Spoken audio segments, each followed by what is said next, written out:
आदमी अपने बेटे राजू के साथ दोपहर के वक्त घूम रहा था। चलते चलते वो खेत के पास आ पहुंचा। खेत में एक किसान हल चला रहा था।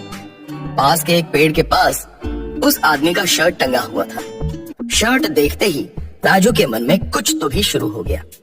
उसकी आंखें चमकने लगी। उसने पिता से कहा, पिताजी, उस शर्ट में मैं 2-2 पत्थर रखता हूँ।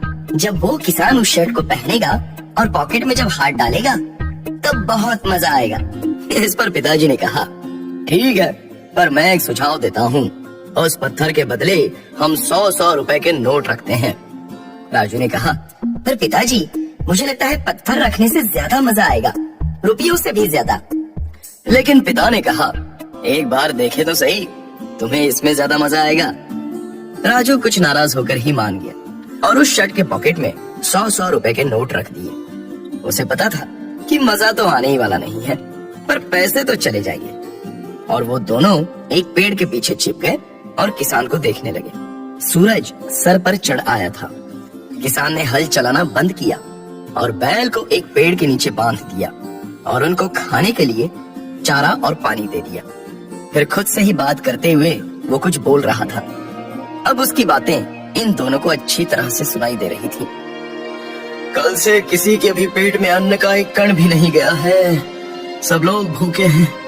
घर में पकाने के लिए भी कुछ नहीं है। सब भूखे और बच्चों को दूध भी नहीं मिला। कैसे होगा कुछ समझ में नहीं आ रहा है। फिर उदास होकर वो उठ गया, मटके का पानी पिया और टंगा हुआ शर्ट पहन लिया। आदत से उसका हाथ पॉकेट में चला गया।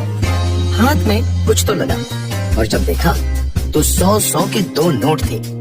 उसके चेहरे की उदासी की जगह अब खुशी ने ले ली। वो बहुत ही खुश हुआ और बोला, अब इन पैसों से मैं कुछ धान लाऊंगा और घर वाली को दूंगा। फिर वो पकाकर पेट भर खाना खाएगी और बच्चों को भी दूध देगी और उन दोनों को देख मेरा भी पेट भर जाएगा। फिर वो खेत में गया और ऊपर आकाश की तरफ देखकर बोलने लगा, भगवान, कौन से रूप में आकर तुमने मेरे लिए कष्ट उठाए। जिसने भी ये काम किया है उसे लंबी उम्र दे दो, उसका भला करो। सब आपकी कृपा है प्रभु, मैं धन्य हो गया। ये सब देखकर राजू की आंखों से आंसू बहने लगे। उसे क्या हो रहा था समझ में नहीं आ रहा था। उसने पिता से कहा, पिताजी, मुझे क्या हो रहा है कुछ समझ में नहीं आ रहा। ऐसा लग रहा है जैसे मेरे शरीर पर हर जगह सिर्फ आंखें ही आंखें हैं और उन आंखों से सिर्फ आंसू बह रहे हैं, लेकिन फिर भी मेरे शरीर से खुशी के, संतुष्टि और आनंद की लहरें बाहर पड़ रही हैं। पिताजी ने कहा, बेटा, तुमने आज इंसानियत का पाठ सीखा है। उस गरीब किसान के शब्द तुमने सुने ना, उसका आशीर्वाद भगवान के घर से आया है और ये सच होगा। तो दोस्तों, इस कहानी से हमें 2 बातें सीखने को मिलती हैं। अगर हमें बच्चों पर संस्कार करने हैं तो उन्हें डांट कर, चिल्ला कर या मार कर नहीं, बल्कि हमारे बोलने, रहन सहन से पता चलने चाहिए। तभी ही वो बच्चों के अंदर उतरते हैं। और दूसरी बात यह है कि हमें हमेशा जरूरतमंद की सहायता करनी चाहिए, वो भी उसका स्वाभिमान न दुखाते हुए। दान धर्म करो लेकिन उसका कभी जिक्र ना करो। नेकी कर और दरिया में डाल और नदिया में फेंक दे। आपकी क्या राय है, हमें जरूर बताइएगा। राजेश नाम का एक व्यक्ति एक बार रास्ते से बाहर जा रहा था। उसे रास्ते में लिखे बोर्ड्स को पढ़ने की आदत थी। ऐसे ही चलते चलते उसने एक दिन दीवार पर एक कागज चिपका देखा। वो उस कागज के पास गया। उस कागज पर लिखा था, इस रास्ते में कल मैंने एक 100 रुपए का नोट गवा दिया है। मुझे ठीक से दिखाई नहीं देता। जिससे भी मिले कृपया इस पते पर दे दे। और नीचे पता लिखा था। ये पढ़कर पता नहीं क्यों पर उसे उस पते पर जाने की इच्छा हुई। वो पता उस गली के आखिर की एक झुग्गी झोपड़ी का था। राजेश उस जगह गया। वहाँ जाकर उसने आवाज लगाई तो एक बूढ़ा आदमी लाठी के सहारे धीरे धीरे बाहर आया। उसे मालूम हुआ कि वो अकेले ही रहता है। उसे ठीक से दिखाई भी नहीं देता। बाबा जी, आपके खोए हुए 100 रुपए मुझे मिले हैं, उसे देने आया हूँ। राजेश बोला। ये सुनकर वो बूढ़ा आदमी रोने लगा और बोला, बेटा, अभी तक करीब 30 से 40 व्यक्ति मुझे 100-100 रुपए दे चुके हैं। मैं पढ़ा लिखा नहीं हूँ, ठीक से दिखाई भी नहीं देता। पता नहीं कौन मेरी इस हालत को देखकर मेरी मदद करने के उद्देश्य से वहाँ वो कागज चिपका गया। बहुत जिद करने पर बाबा जी ने पैसे तो रख लिए, पर एक विनती की, बेटा वो मैंने नहीं लिखा है, किसी ने मुझ पर तरस खाकर लिखा होगा, जाते जाते उसे फाड़कर फेंक देना, तुम्हारा भला हो। राजेश ने उसे हाँ कहकर टाल तो दिया, पर उसकी अंतरात्मा ने उसे सोचने पर मजबूर कर दिया कि उन 30 से 40 लोगों से भी बाबा जी ने यही कहा होगा, पर किसी ने भी नहीं फाड़ा। राजेश का हृदय उस व्यक्ति के प्रति कृतज्ञता से भर गया जिसने इस बूढ़े आदमी की सेवा का उपाय ढूंढा, पर इस तरह की सेवा राजेश के हृदय को छू गई। उस अकेले बूढ़े आदमी की जिंदगी के लिए इससे अच्छा कोई उपाय नहीं हो सकता था। दोस्तों, आपसे भी गुजारिश है कि आप भी प्रयास करें कि गरीब असहाय लोगों की कैसे मदद कर सकते हैं।